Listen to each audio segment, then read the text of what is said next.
लोकसभा चुनाव के सियासी महाभारत का 7वां पड़ाव है। इसके तहत आज देश के 7 राज्यों और 2 केंद्र शासित प्रदेशों की 89 सीटों पर वोटिंग हो रही है। लेकिन सबसे पहले बात करते हैं उस खबर की जो आ रही है गुजरात के गांधीनगर से। बीजेपी के पीएम पद के उम्मीदवार नरेंद्र मोदी ने गांधीनगर में अपना वोट डाला। इस सीट से बीजेपी की ओर से लालकृष्ण आडवाणी मैदान में हैं। वोट देने के बाद मोदी मीडिया से रूबरू हुए, लेकिन मोदी जिस अंदाज में मीडिया से रूबरू हुए उसे लेकर अब सवाल खड़ा हो गया है। मोदी ने हाथ में बीजेपी के चुनाव चिन्ह को लेकर वोटरों से बड़ी संख्या में वोट देने की अपील की। ये तस्वीर आप देख सकते हैं। मीडिया से रूबरू होते वक्त हाथ में पार्टी का चुनाव चिन्ह लेने पर कांग्रेस ने आपत्ति भी जताई है। कांग्रेस ने चुनाव आयोग से इसकी शिकायत करने का फैसला किया है। अब सवाल यह है कि क्या मोदी ने चुनाव चिन्ह दिखाकर आचार संहिता का उल्लंघन किया। ये तस्वीरें आप देख सकते हैं। नरेंद्र मोदी वोट डालने के लिए पहुंचे और उसके बाद जब मीडिया से मुखातिब हुए उस दौरान उनके हाथ में कमल निशान। ऐसे में कई सवाल खड़े हो रहे हैं, पार्टी का चुनाव चिन्ह आखिर उनके हाथ में क्यों, जब वो मीडिया से बातचीत कर रहे थे। ये तस्वीरें आप देख सकते हैं। और कांग्रेस ने अब इसे चुनावी मसला भी बना लिया है। कांग्रेस की तरफ से जो प्रतिक्रियाएं मिल रही है, कहा जा रहा है कि इसकी शिकायत चुनाव आयोग से की जाएगी। आपको बता दें, गुजरात की आज 26 सीटों पर मतदान की प्रक्रिया जारी है। वडोदरा से भी नरेंद्र मोदी चुनाव लड़ रहे हैं, लेकिन वोट डालने के लिए पहुंचे जो गांधीनगर में लालकृष्ण आडवाणी की सीट है। लेकिन वोट डालने के बाद जब मीडिया से वो बातचीत कर रहे थे उस दौरान की जो ये तस्वीर है, देखिए जरा किस तरह से पार्टी का चुनाव चिन्ह उन्होंने हाथ में थाम रखा था। कांग्रेस की तरफ से भी प्रतिक्रियाएं आनी शुरू हो चुकी हैं। मीम अफजल ने क्या कहा, सुनिए आप। थोड़ी सी दूर पर जाकर के बाकायदा एक प्रेस कॉन्फ्रेंस की। 15-20 मिनट तक उन्होंने उस प्रेस कॉन्फ्रेंस के जरिए अपने हाथ में कमल का निशान उठा करके प्रचार करने का काम किया। मैं समझता हूं कि ये कोड ऑफ कंडक्ट का वायलेशन है और हमने इसकी इलेक्शन कमीशन में तुरंत शिकायत कर दी है और इमीडिएटली हमारा डिमांड है कि नरेंद्र मोदी जी के खिलाफ फौरी तौर पर कार्रवाई होनी चाहिए। उनका जो नामांकन पत्र है दोनों जगह से खारिज किया जाना चाहिए और उन्होंने आज जिस तरह वायलेशन किया है वो अपने आप को किसी राजा से भी ज्यादा समझने लगे हैं और वो समझते हैं इस देश के अंदर कानून नाम की कोई चीज नहीं है। गुजरात पहुंचते ही वो आपे से बाहर हो गए और उन्होंने जिस तरह से आज एक प्रेस कॉन्फ्रेंस की है, आज तक उन्होंने कोई प्रेस कॉन्फ्रेंस नहीं की, लेकिन आज ही के दिन को उन्होंने प्रेस कॉन्फ्रेंस के लिए क्यों चुना, ये बहुत महत्वपूर्ण बात है और ये समझने की बात है कि वो समझते हैं कि कानून उनके आगे कुछ नहीं है, इलेक्शन कमीशन की उनके सामने कोई हैसियत नहीं है। इलेक्शन कमीशन को फौरी तौर पर उनका नामांकन पत्र जो है वो खारिज करना चाहिए और उनके खिलाफ कार्रवाई करनी चाहिए। सर, वही दूसरी तरफ अमृता सेन ने अपना कल ही कहा कि अगर मुस्लिम समुदाय के लोग मोदी से डरते हैं तो उसके पीछे कोई रीजन है, कोई वजह है, इसलिए वो उससे डरते हैं क्योंकि वो सत्ता में ना आ जाए। क्या कहेंगे? मुस्लिम मीम अफजल को आपने सुना, उनका कहना था कि चुनाव आयोग से इसकी शिकायत की जा रही है और कार्रवाई की मांग भी कर रहे हैं। रमन हमारे साथ जुड़ेंगे, हमारे संवाददाता, उनके पास आपको लिए चलेंगे, पूरा मामला बताएंगे, लेकिन पहले आपको सुनवाते हैं कि आखिर नरेंद्र मोदी ने इस मौके पर क्या कहा।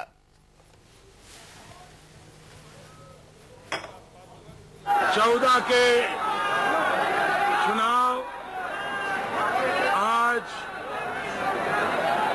गुजरात में मतदान है। देश के और भी कुछ राज्यों में मतदान है।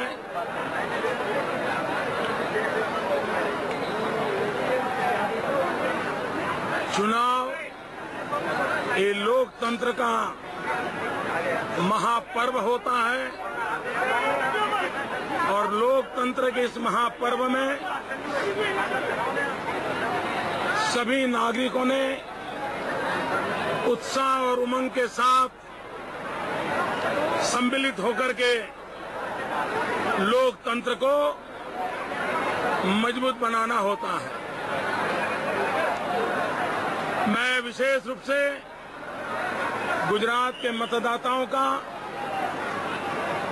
अभिनंदन करता हूं कि पूरा चुनाव अभियान बहुत ही शांतिपूर्ण ढंग से संपन्न हुआ है।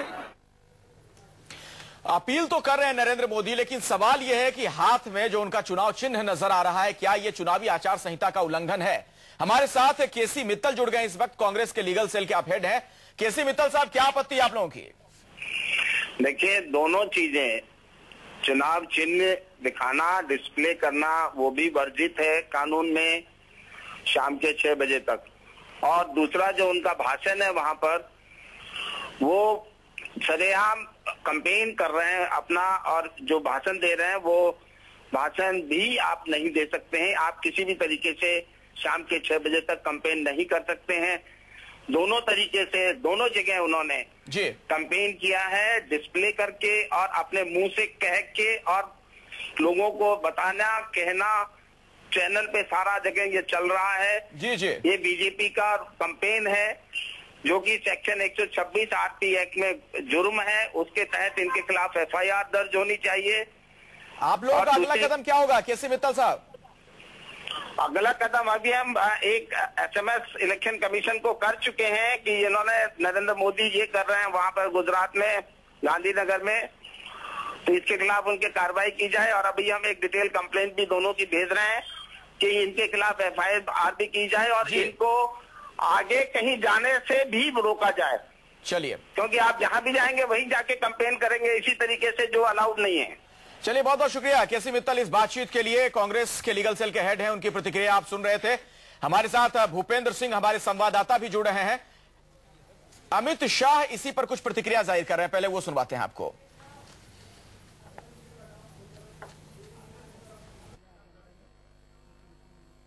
कश्मीर से कन्याकुमारी और आसाम से गुजरात तक पूरे देश में परिवर्तन की एक लहर चल रही है।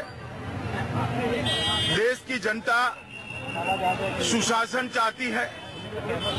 देश की जनता एक देशभक्त सरकार चाहती है। देश की जनता सुरक्षा चाहती है। देश की जनता महंगाई और भ्रष्टाचार से निजात चाहती है। इसलिए पूरे देश में परिवर्तन की लहर दिखाई पड़ती है।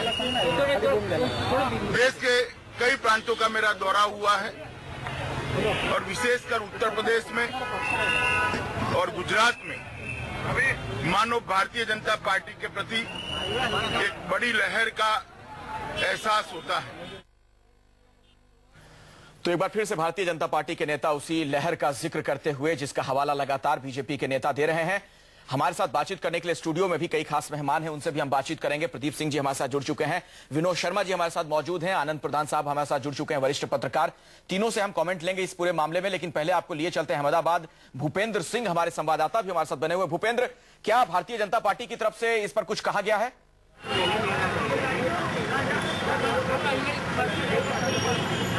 देखिए, अभी तक उनकी तरफ से कोई स्पष्टता नहीं आई है, लेकिन ये जरूर है कि कांग्रेस ने पूरी आपत्ति जताई है, क्योंकि जिस तरह से वो अपना चुनाव चिन्ह हाथ में लिए हुए थे। लेकिन ये जरूर कहा जा रहा है, कुछ कार्यकर्ताओं से हमारी जो बातचीत हुई है उनका ये कहना है कि जब वो 100 मीटर के दायरे के बाहर गए, जब वो प्रेस से मुखातिब हुए, उसके बाद में उन्होंने कमल जो है वो अपने हाथ में रखा हुआ था। लेकिन इस पर उनका ये साफ तौर पर कहना है कि उन्हें कहीं से ये नहीं लग रहा है कि आचार संहिता का उल्लंघन हुआ है। लेकिन कांग्रेस ने जरूर इस पर आपत्ति जताई है कि वो चुनाव चिन्ह लेकर मतदान जो पोल बूथ है वहां तक कैसे आए। चलिए भूपेंद्र, मैं आपके पास आता हूं। विनोद शर्मा जी, क्या ये चुनावी आचार संहिता का उल्लंघन है? मोदी क्या जानबूझकर ऐसा कर रहे हैं?